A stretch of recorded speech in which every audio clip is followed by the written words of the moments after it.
Before we get into any other news, we need to talk about the ongoing gun violence epidemic in the United States of America. Just this weekend, and that doesn't include other incidents that didn't make the headlines, there was a school shooting at Brown University. And then just across the globe, there was a, a hate crime shooting at Bondi Beach in Sydney, Australia. That's just two of many others. I'm sure there's others in your local communities that you know of as well, because gun violence is an epidemic in America. It's the number one killer of children in the United States of America. It's specifically an American problem. Yes, there was an incident in Australia. It was like the second big one ever. Whereas in America, it's just another day up. No, you were one of the first texts that I got this morning, and you were asking me about the shooting. And I went immediately to the internet before I'd even got out of bed in the morning. And I opened Threads and I realized I had to decipher which shooting you were talking about. And it's so preventable. This is a problem that could be fixed with a swipe of a pen. This is a problem that doesn't happen in places like Canada where they don't have access to weapons like this. And it's really just starting to make me angry that anyone has to live this way, let alone kids who are going to school to learn to better themselves and their futures. It's just horrifying. Yeah, and today, Sunday, when we're recording this, is also the anniversary of the Sandy Hook shooting. And as you know, Abby Clements, a teacher friend of mine, and Sarah Lerner, who was a survivor of Parkland shooting. Abby Clements is a survivor of the Sandy Hook shooting. We started Teachers Unify to End Gun Violence. Abby's now the executive director of Teachers Unify. And I've gotten not a member of that club that no one wants to be a part of, survivor of a school shooting or a family member or a friend of someone. But I've gotten to know the community really well working for this nonprofit, co-founding this nonprofit. And I got to know many people, including Mia Tretta. Mia Tretta is a school shooting survivor times 2 now.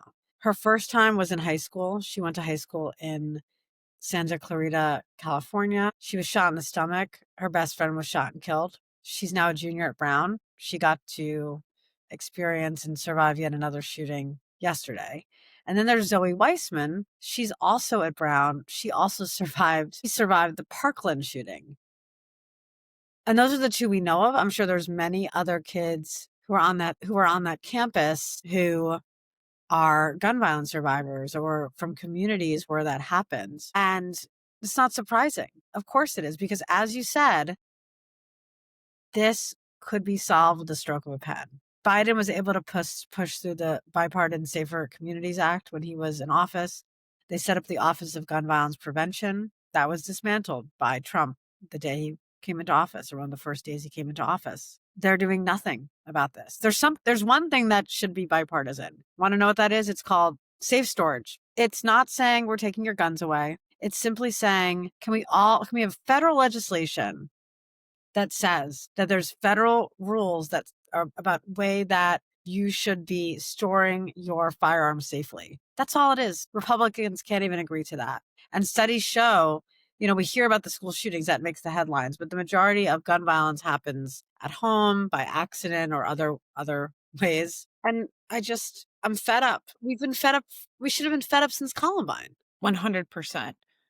But something that is not surprising at all about this story is that the shooter is a young white male who drove across state lines to commit an act of murder like this. These radicalized white men are the number one threat to the entire world. But I saw something today and I had to go offline after this. So, of all people to weigh in on this, Kyle Rittenhouse came to the internet today on Twitter and posted a picture of Charlie Kirk's shooter. And the tweet says, "The face of a coward, pure evil," which, first of all, obviously there's going to be no self-awareness with someone like Kyle Rittenhouse, but it really kind of highlighted how the right reacts to things like this, because all of the people that were trying to get people fired for not caring about Charlie Kirk's murder, saying that political violence shouldn't be anywhere.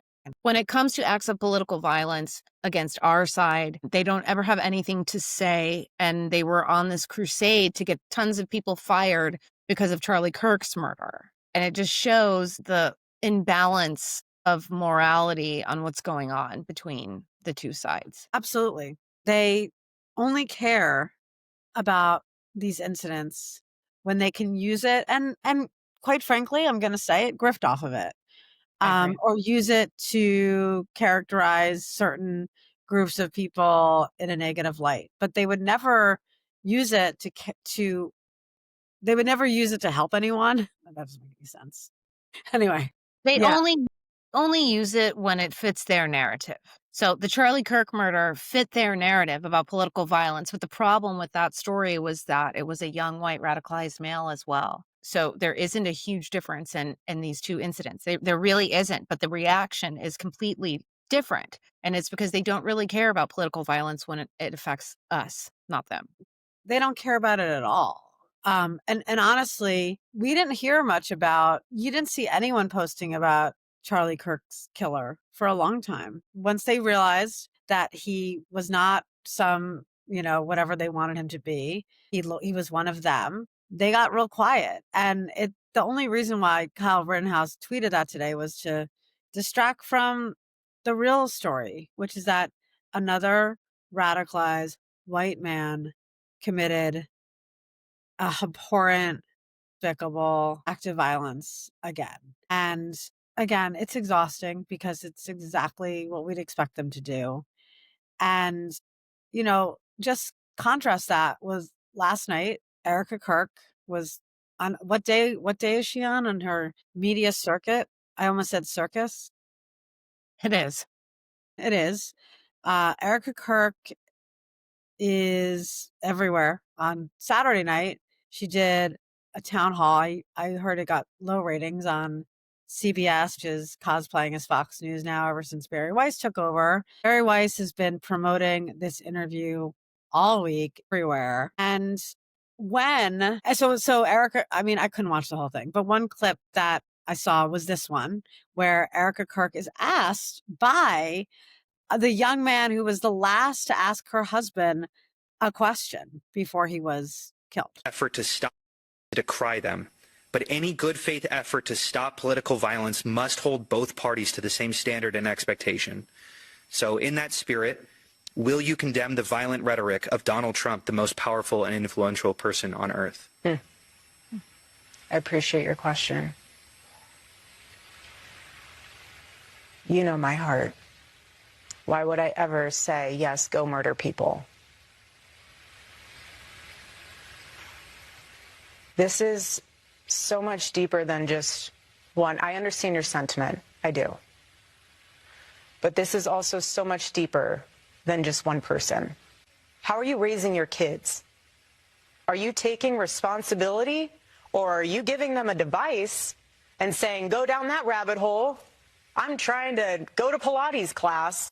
That was an excellent use of word salad in response to a really important question. And considering the fact that I'm not quite sure what this media tour is about, I thought it was about bringing everyone together and condemning political violence. Do you think that question that he asked was so out of pocket? I don't think it was out of pocket at all. I think the response was, I'm sorry, women that go to Pilates are responsible for the political violence that's happening and not the hateful rhetoric that her husband and TPUSA continuously promote on a daily basis.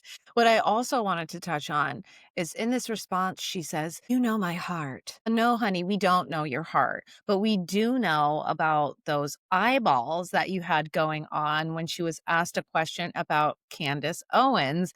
And she goes into the most psychotic look I think I've ever seen, and it's very comparative to that other, like, evangelical pastor, and I guess this is something that a lot of cult leaders do. Donald Trump uses this, a lot of evangelical pastors use this, and it's this, like, weird, intense eye contact.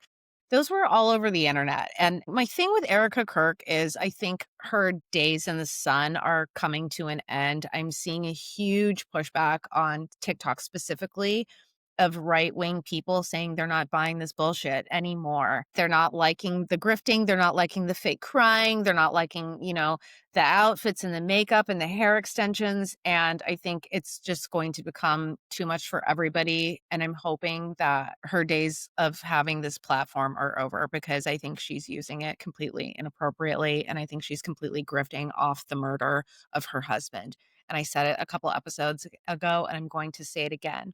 For someone who is continuously telling women to get back in the kitchen and that they should be in the home and they should be raising her children, I wanna know who the fuck is raising her children. It's a great, great question because she's been on her media tour for weeks. It feels like months. I mean, I don't think it's been months, but Feels it's like feels like a long time, and then next week, they're having a huge RNC type of convention in what? Arizona where she's a headline. Wow. It's almost as if she was promoting that for the past couple weeks. Interesting. It's just really Wow. disgusting. It's just disgusting. I'm ready for her to go away and for her to take her creepy husky eyes back to the kennel where she Guys. belongs. Yeah, I mean, I think my favorite part of it is just kind of the jokes, and my favorite one is some people were posting that she's giving Diddy after Biggie was killed, which is so funny because if anyone's familiar, just to clarify, if people are not familiar with this, if you're too young, back after Biggie was killed, Diddy did this whole performance where he was dancing or doing his version of dancing. He got Sting to perform. It was just, man was dancing way too soon after his best friend got. So a lot of people Giving were giving the same energy. giving Diddy, like her with those fireworks at his funeral, were giving that energy, and it just keeps. It's the gift it's the not gift we'd ever asked for that keeps on giving. I keep seeing videos of people saying, "Don't criticize her for grieving." I've seen people on our side and the other side saying this. I'm gonna criticize her all day. I have never in my life seen someone grieve this way. Like, let's talk about Jackie O, for instance. Was Jackie O on a talking tour after that happened to JFK in No, front of this her? morning. No, she wasn't. She, like, went away to try and live her life, and I feel like that is the appropriate way to do it. Or, if you want to do something. Why don't you do something for gun violence prevention? Exactly. Why don't you do something, create, something to protect college students? Even if it is white evangelical college students, you could definitely use this platform and the millions and millions of dollars that it affords to do something good. But we look at the ego driven media tour of this failed actress who wasn't even a model and a C-list beauty pageant person. She wants fame. It is very obvious to me. I think it's disgusting and shameful. And at the end of the day, no matter what your religion is or whatever it is that you choose to believe in, everyone meets their maker. Everyone. They sure Everyone. What comes around goes around. I'm a firm believer in that. me too. And I can't wait to see her gone. But if we wanna talk about women, I mean, like, off the air. I wanna clarify. Can't wait to see her off Oh the my air. god. We can't wait But to if go we off. wanna talk a woman who is using her platform appropriately to deal with things that are going on in her life, we're gonna bring it back to Lily Allen. I don't care if we talk about her every episode. Yeah, Lily Allen was just on SNL last night, killing it, crushing it.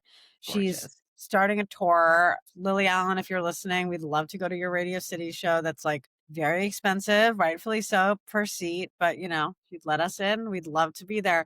But I also heard that there might even there's a rumored play based on uh West End Girl. Like, could you imagine? This is That like the would just perfect use be of a platform. SNL, and she's saying Madeline, and Dakota Johnson was Madeline, like, in back of her, like, on the bed, kicking her feet. She came out at the end, and it was just chef's kiss, and, like, honestly, we know that the girl's name isn't Madeline, it has been changed, but, like, I wonder what the side chick thinks when she watches things like that and knows that Sanel is clowning her and that the world knows, but just like I said earlier, what comes around goes around, and I really enjoyed SNL last night. It was great. And yeah, these are a tale of two platforms. One woman is using her platform to not help society get better. She's just further dividing us and profiting. And then another woman is using her platform to Use drag her that man name. drag that man. No, I'm just kidding. But also, no, aside from the fact that it's like the most amazing use of a platform when you've been scorned, it also, I think, normalize it, like not to like get all intellectual with this. I think many people, especially women, can relate to these types of relationships. And a lot of times we are meant to feel shame around these things and, to not talk about it, just move on, just get over it, or just like go back, go find another man or something. She, I think, has ignited something in women who have experienced this or know someone who's experienced it or think they might be experiencing it to not be ashamed of it and instead just put everyone on full blast and reclaim your time, your space, your voice, and start a whole artistic movement leading to maybe a Broadway play about it. I'm here for it.